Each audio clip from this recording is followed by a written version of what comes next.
एक बार प्रेम से बोलिए शंकर भगवान की जय। हर हर महादेव। दोस्तों, आज हम इस वीडियो में आपको मीन राशि वालों के बारे में बताएंगे कि दिसंबर 2022 का महीना मीन राशि वालों के लिए कैसा रहने वाला है। पारिवारिक जीवन, स्वास्थ्य संबंधित जानकारी, प्रेम जीवन, दाम्पत्य जीवन व बिजनेस, करियर, साथ साथ आपको एक ऐसा बेहतरीन उपाय बताएंगे जिसको यदि आप करते हैं तो निश्चित ही आपके जीवन से सारे दुखों का नाश अवश्य होगा और आप अपने जिंदगी में और भी ज़्यादा तरक्की कर पाएंगे। तो दोस्तों, अगर आप मीन राशि के जातक हैं तो कृपया आप इस वीडियो को अंत तक जरूर देखिएगा। निश्चित ही आपको इस वीडियो से कुछ अच्छी जानकारी मिलेगी और निश्चित ही एक ऐसा बेहतरीन उपाय मिलेगा जिसको आप करके जीवन भर खुश रह सकते हैं और आपके पारिवारिक जीवन, प्रेम जीवन, बता दें कि बिजनेस, स्वास्थ्य, करियर सारे सटीक सही से भी चलेंगे। तो चलिए, सबसे पहले मीन राशि के जातकों के करियर के दृष्टिकोण से यह महीना आपके लिए अनुकूल रहने वाला है। महीने का शुरुआती दौर थोड़ा सा कमजोर रहेगा और आपका कहीं ट्रांसफर होने के योग भी बन सकते हैं।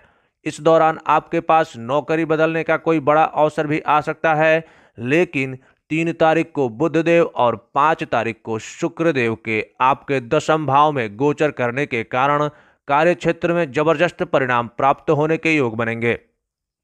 आप मन लगाकर अपना काम करेंगे और कार्य क्षेत्र पर भी अपने साथ काम कर रहे सभी लोगों को खुश रखेंगे। आपका व्यवहार सभी के लिए बढ़िया होगा और सभी आपके काम की और आपके व्यवहार की तारीफ भी करेंगे, जिससे आपका आत्मविश्वास भी बढ़ेगा और आप अपने हाथ में आए हुए कामों को बहुत जल्दी और बहुत अच्छे तरीके से करने की कोशिश भी करेंगे। इससे नौकरी में आपकी स्थिति और भी ज़्यादा प्रबल हो जाएगी। आपके वरिष्ठ अधिकारी भी आपके कठिन परिश्रम को सराहेंगे। यदि आप कोई व्यापार करते हैं तो यह महीना आपके लिए उत्तम सफलता प्रदान करने वाला होगा, क्योंकि देवगुरु बृहस्पति पूरे महीने आपके सप्तम भाव पर दृष्टि डालकर रखेंगे। आपको किसी वरिष्ठ व्यक्ति के अनुभव और मार्गदर्शन की प्राप्ति भी हो सकती है, जिसकी सहायता से आप अपने व्यापार को सही दिशा में आगे बढ़ाने और व्यापार को विस्तार देने में कामयाब हो सकते हैं। वहीं अगर आर्थिक दृष्टिकोण से देखने पर पता चलता है कि इस महीने आपकी आर्थिक स्थिति अच्छी रहेगी। शनि महाराज अपनी ही राशि में एकादश भाव में विराजमान रहेंगे और आपकी आर्थिक स्थिति को मजबूत बनाए रखेंगे। आपके सभी काम बनेंगे और धन की कोई कमी नहीं होगी।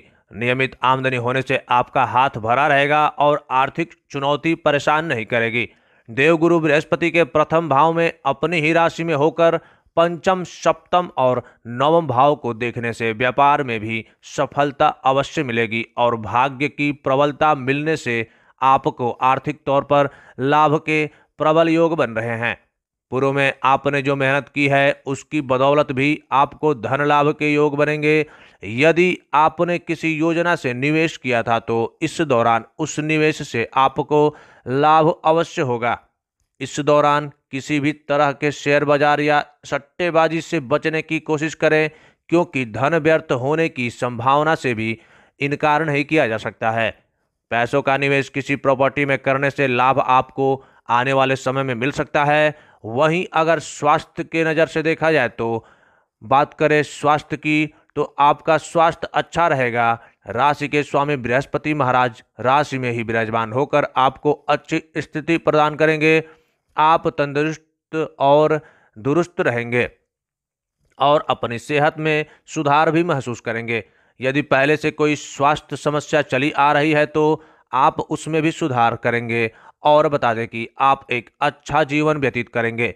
आपको अपने भोजन और खाने पीने की आदतों को थोड़ा सा अनुशासित करना होगा, ताकि आने वाले समय में भी किसी तरह की कोई चुनौती न रहे। यदि आप एक्सरसाइज करते हैं तो किसी ट्रेनर की सहायता अवश्य लें, क्योंकि जल्दीबाजी में कुछ गलत एक्सरसाइज करने से जांघ और टांगों में दर्द की संभावना हो सकती है। तथा वाहन चलाते समय भी सावधानी अवश्य रखना चाहिए। अपने भोजन में उचित खाद्य पदार्थ की मात्रा बढ़ाएं और जंक फूड से परहेज करें तथा प्रतिदिन सुबह सूर्योदय से पूर्व उठें, जिससे कि आप अच्छा स्वास्थ्य प्राप्त कर सकते हैं। बात करें प्रेम व वैवाहिक जीवन की, तो प्रेम संबंधी मामलों के लिए यह महीना अनुकूलता लिए रहेगा। शनिदेव की पंचम भाव पर दृष्टि होने से अपने प्यार में सच्चाई का साथ देंगे और उनके प्रति वफादारी रखेंगे, जो कि एक रिश्ते के लिए बहुत ही जरूरी होता है। इसके अतिरिक्त बृहस्पति महाराज की दृष्टि पंचम भाव और सप्तम भाव तथा नवम भाव पर भी होगी, जिससे आप एक अच्छे साथी के साथ समय बिताएंगे और उन्हीं से विवाह करने की कोशिश भी करेंगे। और यदि आप उन्हें विवाह के लिए प्रस्ताव देते हैं तो आपका प्रस्ताव स्वीकार होने की अच्छी संभावना रहेगी और इस दौरान आपका विवाह भी संभव हो सकता है। इस प्रकार यह कहा जा सकता है कि प्रेमी युगल के लिए यह महीना बहुत ही अच्छा रहने वाला है। आपको एक दूसरे को सोचने समझने का पूरा मौका मिलेगा। एक दूसरे की बातों को, अच्छाइयों और कमियों को जानकर आप एक दूसरे का साथ देंगे और भविष्य में आपका रिश्ता लंबे समय तक चलेगा। वहीं बात करें विवाहित लोगों की, तो देवगुरु बृहस्पति की दृष्टि सप्तम भाव पर होने से दाम्पत्य जीवन में तनाव की कमी होगी और आपसी सामंजस्य बेहतर बनेगा। एक दूसरे के प्रति प्रेम और समर्पण का भावना रहेगा तथा दोनों साथ मिलकर पारिवारिक जिम्मेदारियों में भी हाथ बढ़ाएंगे। परिवार के माहौल को अच्छा बनाए रखें और एक दूसरे पर पूरा विश्वास रखेंगे, जिससे आपके रिश्तों में परिपक्वता आएगी और एक दूसरे पर भरोसा बढ़ेगा। जीवन साथी के माध्यम से आपको इस समय में कोई लाभ भी हो सकता है। संतान से संबंधित यह समय अनुकूल है। यदि संतान प्राप्ति की इच्छा है तो उससे संबंधित समाचार मिल सकता है तथा संतान पहले से ही है तो आपको संतान की प्रगति से अच्छी खुशी भी होगी। वहीं अगर हम पारिवारिक जीवन की बात करें, तो कुंडली के दूसरे भाव में राहु महाराज विद्यमान हैं। इसके परिणाम स्वरूप पारिवारिक जीवन में उठापटक की स्थिति रहेगी। आपका व्यवहार भी परिवार के प्रति थोड़ा लापरवाही भरा रहेगा, जिससे पारिवारिक गतिविधियों में दिलचस्पी कम रहेगी और परिवार से कुछ दूरी हो जाएगी। इससे आपको असंतुष्टि होगी और परिवार में भी कुछ समस्याएं महसूस हो सकती है। आपके चतुर्थ भाव के स्वामी बुध महाराज नवम भाव से दसम भाव में गोचर करेंगे और आपके चतुर्थ भाव पर पूर्ण दृष्टि डालेंगे। इससे परिवार में जो समस्याएं आ रही हैं वे धीरे धीरे कम होती चली जाएंगी और परिवार के लोगों का आपसी सामंजस्य बेहतर होने लगेगा। आपस में एक दूसरे को प्रेम पूर्वक आदर देंगे और घर का माहौल भी अच्छी स्थिति में आ जाएगा। परिवार के वरिष्ठ सदस्य एक दूसरे को प्रोत्साहित करेंगे तथा परिवार के छोटे सदस्यों की मदद और उनको सहयोग प्रदान करेंगे। कुंडली के तीसरे भाव में वक्री अवस्था में मंगल और एकादश भाव में शनि की उपस्थिति होने से भाई बहनों से सामंजस्य थोड़ा बिगड़ सकता है और उनको कोई शारीरिक समस्या परेशान कर सकती है। आपके साहस और पराक्रम में बढ़ोतरी होगी, जो आपको अपने कामों में मजबूत प्रदान करेगी और आप अपने भाई बहनों की मदद भी अवश्य करेंगे। मीन राशि के जातकों के लिए यह एक बेहतर उपाय हो सकता है। बृहस्पतिवार के दिन अपने माथे पर हल्दी अथवा केसर का तिलक लगाएं। बृहस्पतिवार के दिन पीपल वृक्ष को छुए बिना उसको जल चढ़ाएं तथा केले के वृक्ष की पूजा करें।